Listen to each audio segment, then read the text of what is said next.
Welcome back to our Thanksgiving devotionals for Thanksgiving week. I'm Pastor Thad Callahan with Grace Fellowship of Moorhead, and I'm so grateful for everyone who has joined us this week as we dig into developing gratitude in our lives. Us living in Thanksgiving is important to God. Matter of fact, it's His will for us. It's how He created us to operate.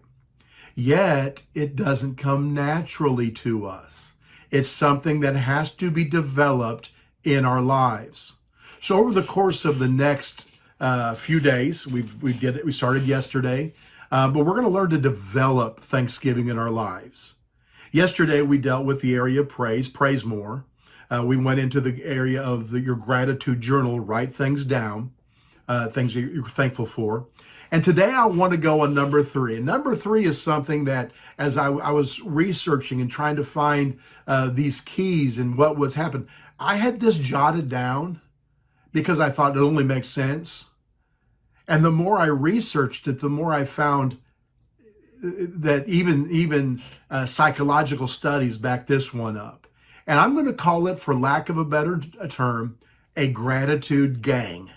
G-A-N-G. I'm not talking about, the Crips and stuff. I'm talking about have a group of people you hang around with who don't complain. And I'm not saying it's sometimes I hang out with them and sometimes I hang out with the complainers. No, let the group you hang around with be those that give thanks. If you hang around, who you hang around with matters. If you hang around negative people, you'll end up being negative. If you hang around positive people, you'll end up being positive. If you hang around people who complain, guess what? You're going to end up complaining. If you hang around people who are grateful, no matter how you started, you're probably going to end up seeing the brighter side of things. It is said that you are the sum total of the 5 people you hang around with the most. In other words, whatever they are is who you're going to be. So some people think, well, I'm a real positive person, so I hang around a lot of negative people to try to change them. Listen, I'm telling you, if you're hanging around a bunch of negative people, no matter how you started, you're probably going to get to that point where they're going to press you down because all you're hearing is grumbling and complaining. You need to hang around people who give thanks. The Bible gives us so much information on that matter. In Proverbs 27, verse 17, it says, iron sharpeneth iron. So a man sharpeneth the countenance of his friend. Who you hang around with matters. Proverbs chapter 12, verse 26, I'm going to read this out of the Passion Translation. It says, lovers of God give good advice to their friends, but the counsel of the wicked will lead them astray. One translation has that in there. The righteous choose their friends carefully. I butchered that, didn't I? The righteous choose his friends carefully. Why? Because who you hang around with matters. In 1 Corinthians chapter 15, verse 33, it says, be not deceived. Evil communication corrupts good manners. So you may be really good, but you keep hanging around people that aren't, and it will mess you up. One of the greatest things you'll ever do to develop gratitude in your life is to find those who are grateful or who are working on Thanksgiving. If you're finding someone who's perfect, you probably need to check them over extra bit, right? But when you hang around thankful people, your Thanksgiving will grow. You will feel happier. You'll be more positive, more energized, and more motivated in life. It's interesting as the story of the children of Israel moving into the promised land in the book of Joshua. The children of Israel were preparing to move in, and their first city that they were coming up to was Jericho.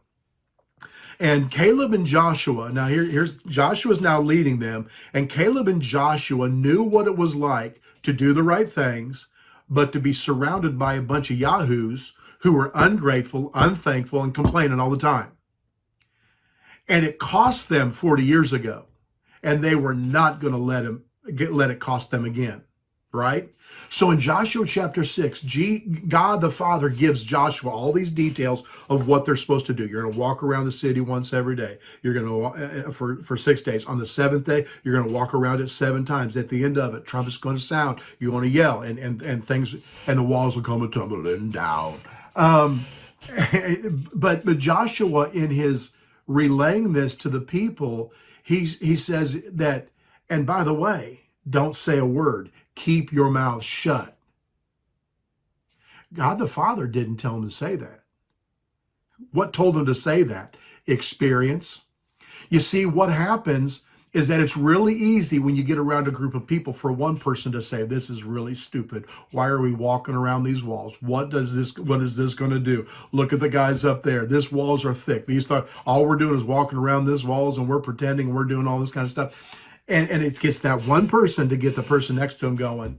And they surprised that Joshua said to do it, so we're doing it. And then eventually they're going, but you know, what you're saying makes a lot. And then they start grumbling. And then those two start grumbling. Then, they tell another, then they tell another, and they tell another. And eventually the whole group is complaining again. Yeah. Who you hang around with matters. So here's what I'm saying. With your gratitude gang, find people who are on the same page as you. If it's a group that you're hanging around currently that you've noticed a lot of complaining, talk with them and say, listen, we're doing too much grumbling and complaining. Let's change it to thanksgiving. Let's try to change the way we talk to be words of gratitude instead of words of complaining. And then hang around them as much as possible. Text them, call them, hang out with them. Just spend time with them as much as you can. Make sure they all understand the rules. No complaining.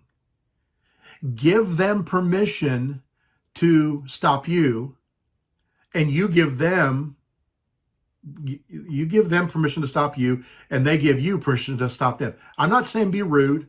I'm not saying embarrass them. I'm just simply saying perhaps when conversations start leading one way, that you lead them back. Find something to be grateful for in that conversation.